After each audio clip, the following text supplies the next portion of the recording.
Дүйшөмбүгө карата дүйнөдө коронавирус жуктурган адамдардын саны 4 миллиондон ашты. Илдетти ооздуктаганга жетишкен Түштүк Кореяда эми дагы ондогон адам бул ооруга кабылды. 5 бала бир заматта атасыз калды. Аялы кант диабети менен ооруйт.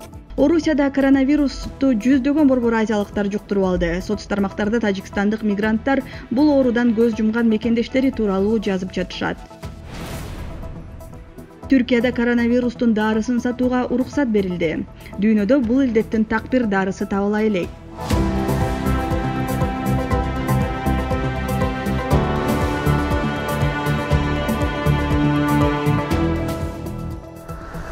Саламатсызбы? Бүгүн азаттыкта ушул жана башка темаларга кеңири токтолобуз. Коронавирус коркунучуна байланыштуу Кыргызстандын айрым аймактарында жарыяланган өзгөчө абал режими 11 майдан тартып токтоду. Өзгөчө кырдаал режими уланууда. Жалпысынан 11 майга карата Кыргызстанда коронавирус 1016 адамдын анализинен табылды. Алардын 12си кайтыш болду. Айыгып чыккандар 688 киши. Айрым мекеме ишканаларды ачууга акырындап уруксат бериле баштады. Жеке транспорт менен жүрүүгө уруксат бар, коомдук транспорт иштей элек. Орусияда COVID-19 каршы ыкчам штаб 11 майда кабарлагандай, соңку бир күндүн ичинде коронавирус дагы 11656 адамдан аныкталды. Бул пандемия жарыялангандан бери эң чоң көрсөткүч болуп калды. Өпкөнү сезгендкен вирус жугузуп алгандардын жалпы саны 221 миң адамдан ашты. Ошентип Орусия Британия менен Италияны басып өтүп 3-орунга чыкты. Дүйшөмбү күнү Францияда миллиондогон киши дээрлик 2 айдан кийин уруксат кагазы жок эле сыртка чыга баштады. Мектептерде башталгыч класстардагы балдар окууга кайтууда. Кээ бир дүкөндөр, чачтарач, башка жайлар кайра ачылууда. Биз бул жакка келгендер коопсуз аралыкты сактасын деп атайын белгилерди тартып койгонбуз. Дарыкананын ичине бир эле мезгилде 2 кардар гана кире алат. Калгандары сыртта, кезекте, бири-биринен 1 метр алыс турушу керек. Dans l'officine. Бирок ресторан, театр, кинотеатрлар дагы бир нече убакыт жабык кала берет. Испанияда эпидемиянын очогу болгон Мадрид жана Барселона шаарынын тургундары ачык асман астындагы барлар менен кафелерге бара алышат. 10 майда Британ өкмөт башчысы Борис Джонсон чектөөлөрдү алуу дагы эрте деп, үйлөрүнөн иштей албагандар жумуш кеңселерине бара берсе болоорун айтты. Ошол эле маалда коомдук транспортко түшпөөгө жана аралыкты сактоого чакырды. Өлгөндөрдүн саны абдан кайгылуу. Кыйынчылыктар эбегейсиз болгону менен биз бул чараларды киргизүү менен өлкөнү мындан да чоң апаттардан сактап, 500 миллион кишинин өмүрү кыйлат деген сценарийдин алдын алууга жетиштик. Сиздердин аракетиңиздердин арты менен көз жумган бейтаптардын, ооруканаларга жаткырылгандардын саны азайып баратат. Британияда дүйшөмбү күнкү статистикага ылайык коронавирустан 32 миңдей киши көз жумду. Бул Европадагы эң жогорку, ал эми дүйнөлүк алкакта АКШдан кийинки экинчи көрсөткүч. 2 айдан бери миллиондогон киши жумушка чыкпай, өндүрүш, тейлөө, башка тармактар дээрлик токтоп турду. Дүйнөнүн чар тарабындагы өкмөттөр экономикалык абалды оңдоого аракет көрүп келатышат. Инфекциялангандардын саны боюнча пандемиядан эң көп жабыркаган Кошмо Штаттарда 33 миллиондой киши жумушсуз калды. Ошол эле маалда финансы министри Стивен Мнучин жана Ак үйдүн экономика боюнча кеңешчиси Лэри Кудлоу жылдын экинчи жарымында экономика калыбына келе баштайт деген прогнозу менен 10 майда бөлүштү. Соңку маалыматтарда АКШда инфекциялангандардын саны 1,3 миллион, көз жумгандар 80 миңдин айланасында деп айтылды. Дүйшөмбүгө карата дүйнөдө инфекциялангандардын жалпы саны 4 миллиондон ашты. 280 миңден ашуун бейтап оорунун айынан дүйнө менен кош айтышты. Айнура Жекши кызы, Прага.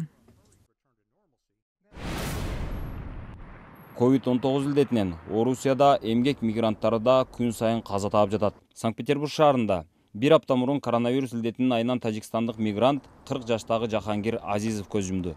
Анын сөөгү шаар моргторунун биринде жатат. Маркумдун жакындары анын кийимдерин гана ала алышты. Толук анализ чыкмайынча сөөгү чыгарылбайт деп морг сөөгүктү бербей турат. Маркумдун атасы Идибек Азизовдун айтымында көрүстөндөн жай алуу үчүн Петербург шаарынын казынасына 80 миң рубль төлөш керек экен.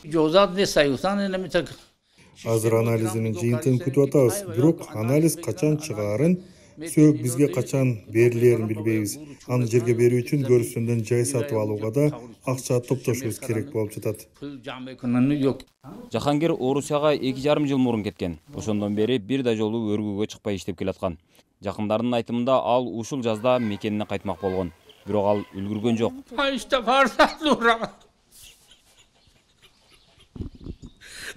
Беш бала бир заматта атасыз калды.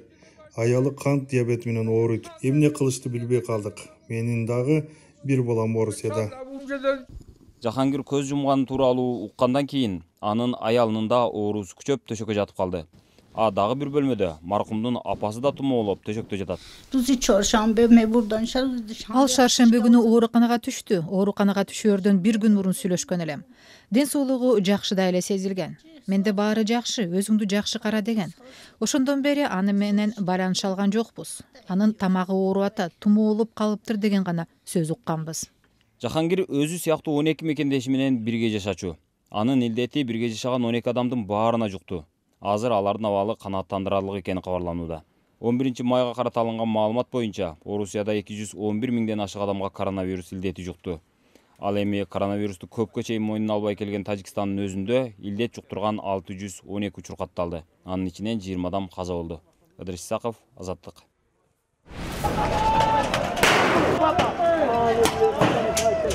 Иракта өкмөткө нааразылар менен полиция кагылышты. Башкала Багдадда жакында эле түзүлгөн премьер-министр Мустафа Аль-Кадхиминин кабинетине ичи чыкпагандар коопсуздук күчтөрүнө таш жана күйүүчү май куюлган бөтөлкөлөрдү ыргытышты. Ал эми полициячылар кулак тундуруучу гранаталар менен жооп кайтарышты. Жаңы өкмөт бир нече айга созулган талаш тартыштардан кийин 6 майда куралган. Мурунку премьер-министр Адель Абдулмахти былтыр ноябрда миңдеген жарандар жумушсуздуктан улам митингге чыкканда кызматтан кеткен. Коронавирус пандемиясына байланыштуу Ирактын негизги киреше булагы болгон мунайдын баасы арзандап кетти. Буга чейин да экономикалык кризиске кептелип турган мамлекетте ушул тапта расмий маалыматтар боюнча 3000ге чукул киши COVID-19 илдетине кабылган. Түркияда коронавирустун дарысын сатууга уруксат берилди. Бул тууралуу маалымат министри Фахриддин Алтун Twitter баракчасына жазды. Бирок кандай дары экенин так чечмелеген жок.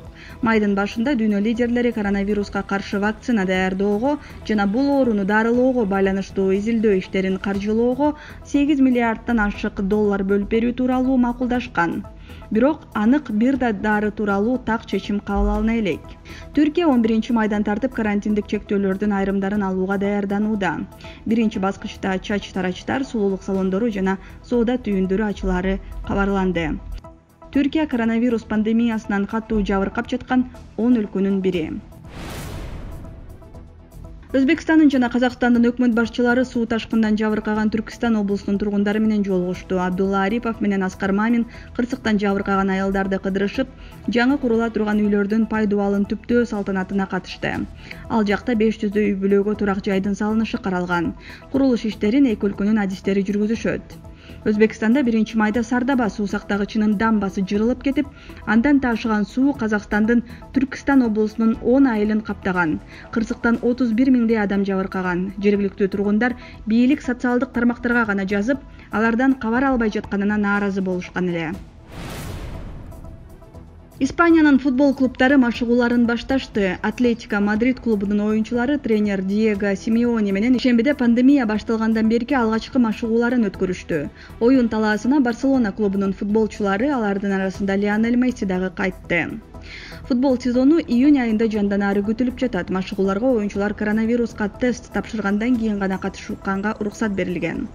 COVID-19 илдетинен баарынан көп жабыркаган өлкөлөрдүн ичинен AQШдан кийинки эле 2-нчи орунда турган Испания 2 майдан баштап карантин чараларын жеңилдеткен. Бул өлкөдө 240 миңден көп киши аталган илдетке кабылып, 26 миңден ашууну көз жумду.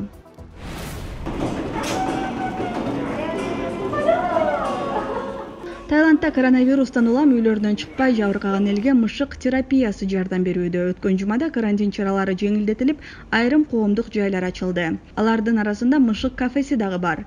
4 дубал ичинде камалып, далай жума өткөргөндөрдүн көбү дал ошол жакка умтулушту. Бул кафеде 50 ар кандай тукумдагы мышык бар. Жүндүүлөрүн, тоголокторун, учтукуй мурундууларын жолуктурса болот. Бирок бул жерге келгендер дагы гигиеналык эрежелерди сакташы керек. Алар бет кап кийип, колдорун дезинфекциялангандан кийин гана мышыктар менен ойноого уруксат берилет. Эч жака чыкпай, үйдө отура берип буулугуп кеттик. Эми бул жака келип мышыктар менен ойногонго уруксат берилгени жакшы болду. Кыйла жеңилдеп калдык. Ошентсе дагы пандемияга чейинкиге салыштырмалуу бул кафенин дагы кардарлары 2 эсе азайды. Кожоюндары бул убактылуу көрүнүш экенине ишенишет. Сиз бүгүн Азаттыкта жаңылыктар түрмөгүнө ортоктош болдуңуз. Окуялардын өнүгүшүн биздин сайттан таба аласыз. Дареги Азаттык.org. Бүгүнкү жаңылыктар түрмөгүн Элиза Кененбаева жана Улан Асаналиев даярдадык.